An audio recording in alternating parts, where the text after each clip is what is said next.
Shape and size of cells. Shape of cells. Different organisms have different shapes. It is due to changes in the shape of cells. Amoeba keeps on changing its shape due to presence of pseudopodia. Generally, cells are round, spherical, or elongated. Some cells are long and pointed at both ends. Size of cells.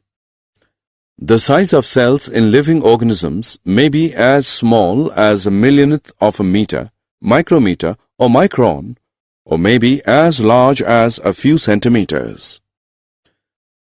The smallest cell is 0.1 to 0.5 micrometer in bacteria. The largest cell, measuring 170 mm into 130 mm, is the egg of an ostrich.